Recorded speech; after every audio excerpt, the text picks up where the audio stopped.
The Senate is pushing for final congressional approval to rewrite financial regulatory rules this week. One of the many topics for our guest host joining us for the next 2 hours, Senator Evan Bayh, a member of the Banking and Energy Committees, and Senator Judd Gregg, ranking member of the Budget Committee, member of the Banking and Appropriations Committee. Thank you, gentlemen, both for being here. I promise at 7:30 I'll mention you first, and we'll mention Senator, or you don't really care? Senator Bayh. Last is, was your father in politics or not? He was. Senator Bayh and I have the same sort of experience. We were both governors, which is, I think, why we get along together, because when you're governor, you got to get things done, and we sort of, some of our frustrations with the Senate is that it's not like being governor. There's no action. For every action, there's not necessarily a reaction. When you're governor, it's like being a CEO in some ways, Joe. You actually have to implement things, not just debate them in theory, but actually are accountable for making things happen on the ground in reality.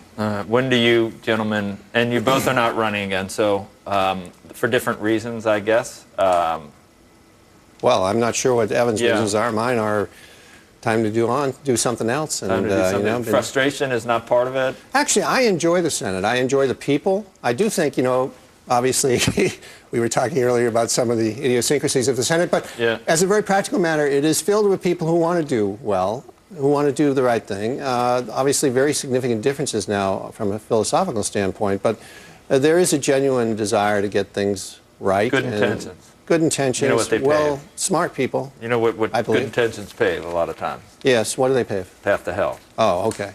I wasn't aware of that. Is that a poem? I don't know what it is. Emily Dickinson, I think, right? Okay. Is that who wrote that? I have no idea. Senator, why are you leaving? A couple reasons, Joe. Number one, I'm more of an executive at heart. As Judd was saying, my formative experience was being governor of our state, where every day you made decisions and got things done, not just this endless debate loop where very little happens. So that's number one. Number two, I'm a little more moderate than a majority of my group, particularly on fiscal and economic issues. And our politics in Washington has become almost tribal, where you've got the far right and the far left constantly arguing. And unfortunately, too little middle ground where people like Judd and I can meet. So that's number two. Number three, I'm more independent. And independence is not always rewarded in Washington. You see the piece in the Times over the weekend about Schwarzenegger being the independence makes you nothing but enemies, right?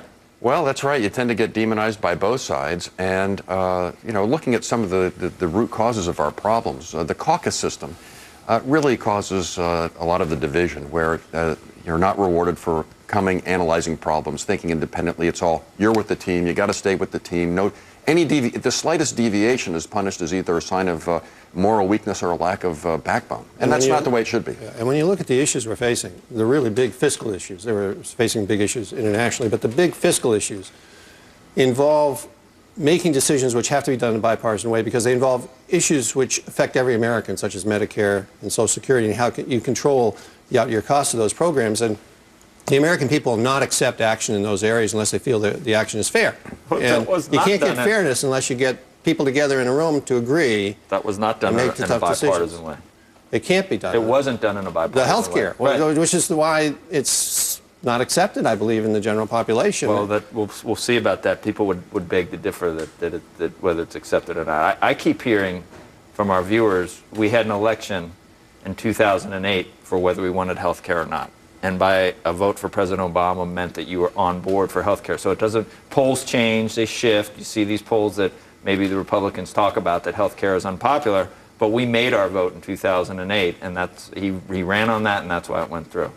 Well, he ran on and he got a supermajority. He pushed through a program which was not anywhere near what it should have been, in my opinion. Evan may have a different view, but my view is it's an extreme expansion of this government. Right. And as a result, in the end, it's going to cost us money which we can't afford. And in the end, that creates debt we can't afford. And in the end, that creates a nation which is weaker, because as we grow this debt, we're becoming less capable of paying our debt. And that undermines our capacity as a nation to be prosperous and give our children a better lifestyle. You had a chance to vote for it once, Senator Bayh. I think you did, right? You're talking about health care, Joe?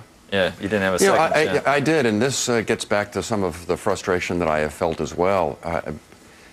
Part of the platform the president ran on was health care, but there were a million other things as well. And saying you want change in health care is nice in the abstract, but as Judd mentioned, when you get down to the details, it's possible to disagree over those things.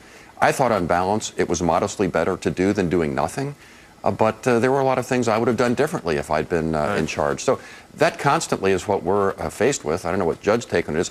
I very rarely get to vote for what I'm actually in favor of. It tends to be something to the right or something to the left. And then you've got to, figure out, is this 51% good or 51% bad? Would you say then you've been disappointed by the scope and ambition of the Obama White House? Oh, my impression, Carl, is that a lot of people have been impressed by the scope and ambition. There's a lot of change going on, which has led to some uncertainty. We can talk about the CEO articles and some of the lack of confidence and that kind of thing. But look, we face challenges of a historic magnitude. I would put at the top the debt and deficit situation that Judd was mentioning. We've got to begin taking that on. He's formed a commission, Judd's on it, to begin tackling that issue. So I don't think ambition and scope is a problem. I think the underlying challenges are just so great, it's going to be difficult to tackle no matter who's in charge, Republican or Democrat. Well, obviously, I think the scope and ambition of this White House has been extraordinary and probably historic, but it's been in the wrong direction. I mean, this White House wants to take us down a path which is Europeanizing our nation. That undermines the inherent excellence of our nation. Our nation is independently strong because we have this attitude of entrepreneurship, which is at the core of what makes America great. It's our renewal is in our entrepreneurship. Can't there be government entrepreneurship, Judd? No, there can't. You can't grow government in order to create prosperity. That's what we have. Yes, that's true. But I don't happen to agree with it. But I mean, it's a very practical matter. The issue is whether we want to continue to move on this path of what is a massive expansion in the size of government and moving us towards a European model. And remember, right over the horizon here is coming a VAT. I mean, that's how a lot of people in this government intend to try to fill the gap between spending and taxation. Once we don't save $1 trillion in 10 years. Yeah, and so that is the ultimate European experience when you throw a VAT on top of an income tax. So we have to make a decision here as a nation, and the decision is going to be, do we track the European model, or do we re-energize the American model, which is to incentivize... Are you up to the test to slap him down for your party, please? You scheduled an argument, an agreement broke out here, Joe. I know. Is the problem? Because you're from Indiana. I'd make a couple of, it's that Midwestern common sense. Right. I'd just make a couple of quick points. So, number one, we have come through the greatest financial panic since the 1930s. And to not try and address some of the excesses in the private sector that led to that would be a real dereliction of duty. So we needed to do something. That's number one. Number two, this may kind of surprise you or shock you. There are actually elements in the Democratic Party that are even further to the left. I mean, take this financial regulations bill. I just got a hostile letter from the leader of a major constituency group in the Democratic Party claiming that we hadn't gone far enough in terms of breaking up the banks. Just passing a statutory cap on the size of banks. Is that Bernie Sanders who wrote you that? No. but Bernie was carrying that. Volcker in the Times. Yeah. My point, Joe, is that, number one, there were excesses in the private sector that needed to be addressed. Number two, the president does have to deal with some elements of the Democratic Party that are even further to the left. And number three, the rhetoric has been excessive in some ways, but is beginning to change now with the realization that it is the private sector that creates jobs, makes investments, and long-term grows prosperity in this country. You know what you just said? With the realization, what does that mean? That it is changed with the realization by whom? By this administration that maybe the private sector. But you couldn't help that you said that. Those were your words. Who realized that the private sector? Let me answer that. I don't think it was really the administration. The point I'm trying to make is that when you're president, a lot like when you're governor, you got to figure out how to get 50 votes for something. Okay. And when you're dealing with a group in Congress, some of whom have never run a business, have never really thought about what creates jobs and leads to prosperity, you've got to manage that in a way that sometimes is difficult to deal with. So I think a lot of it has to do with the background of Congress and the orientation of many of the members of Congress and the administration's attempts to manage that. So you don't think the president and some of his more ideological advisors have been openly antagonistic to business? You ought to read some of the stuff in the blogosphere. Oh, I do. And on some of the other cable channels, demonizing Larry Summers, demonizing Tim Geithner, saying this administration has not gone nearly far enough. It's shocking, but it's true. Someone gave money to someone for me to. I get everything. I get stuff from Plouffe. I get Michelle Obama on inauguration night sent me an email thanking me for support. And that was a busy night for her. It was. She took that. I guess it was on the ride over to She's wherever like, hang on a minute, I've got to email Joe. Your estate will be receiving those solicitations after you die. You don't know how many people have written me, Senator, about the Boehner comment and the Barton comment. That's all I see. Ants and slush funds. That's all I see. They're gonna take that all the way to November. Those are their two. Well, let me offer you one kernel of hope here. You got the comments on the far left. You got the comments on the far right. Usually, what needs to happen in this country is something in the sensible center. pragmatic solutions to real pressing problems. So far from that right now. I saw something that Judd's comments a few days ago. Erskine Bowles was on him on the Debt and Deficit Commission. Erskine was saying, look, we need to have a target for spending in this country along the historic lines that we've had as a percentage of GDP. I thought that was encouraging coming from a Democrat. Actually, wait a minute, he was in a restraint. Republican administration. He was in the Bill Clinton administration. Well, he's in a pragmatic. My point was that is actually a hopeful sign when you have a Democrat beginning to talk about, let's start with spending, let's talk about limiting spending. Maybe we can find some common ground on that and build from there. Well, you really don't have any place else to start, because when you look at what the federal numbers are, federal spending has gone from 20% of GDP up to 26% of GDP. That's just in the last 2 years. Tax revenues, which are projected to hit about 20% of GDP, will be at historic highs 2 years from now, if that's correct. So it's really not a revenue issue, even though you'll hear from the other side, not Evan necessarily, but folks at the White House, well, we got to raise taxes, we got to bring in a VAT to fill that gap. It's not. And Erskine Bowles was right. We've got to get that spending as a percentage of GDP back down to something that's sustainable. If you go up to 26, 27% of GDP, then basically you're taking so much out of the private sector and out of the entrepreneurial sector and out of the sector which basically creates the real jobs to use to create larger government. You're undermining the capacity of the country to be strong and aggressive and economically viable, and you get into this anemic situation that you see in Europe because they simply overtax and create a burden which reduces the incentive of people to go out and be productive. Would you say that from a policy decision standpoint, we have peaked in terms of spending? Do you see us adding? No, actually, we haven't. The spending is driven by two events. One is the massive expansion of spending, which came with the stimulus and came with the war and came with the fact that this administration has jumped non-defense discretionary spending excessively in the last 2 years. But on top of that, you're layering the generational shift here. You're going from 35 million retired people to 70 million retired people. We are an entitlement society. The way I describe it is like this: when a populist government, which means an elected government, meets a massive demographic shift, which is what we have, and in an entitlement society, then you get unsustainable debt. And that's what we're getting. We're projecting that our public debt is going to cross the 100% line by 2020. That means we are insolvent. That means we're like Greece. We're worse than Greece, actually. In technical purposes, we can always monetize our debt to some degree, which they can't. But as a very practical matter, we're on a path to economic unsustainability, which is undeniable unless we make major changes in the structure of the benefit programs for retiring people. I'd make a couple points, Carl. First, Judd is correct. We are on an unsustainable path. And we can go on longer than Greece because we're bigger, our capacity to borrow is greater, but then at the end of that road is a bigger problem. So you can't go there. That's number one. Number two, eventually the markets will impose discipline on our political system. The path of political least resistance is to spend more, tax less, and worry about the deficit later. But eventually the credit markets will react, the currency markets will react, and some discipline will be imposed. If we wait for that day, the pain will be much more severe. So we need leadership to act before then. That's number two. But number three, I would say, in all fairness, this has been a bipartisan problem. This president did not create the beginning of the deficit problem.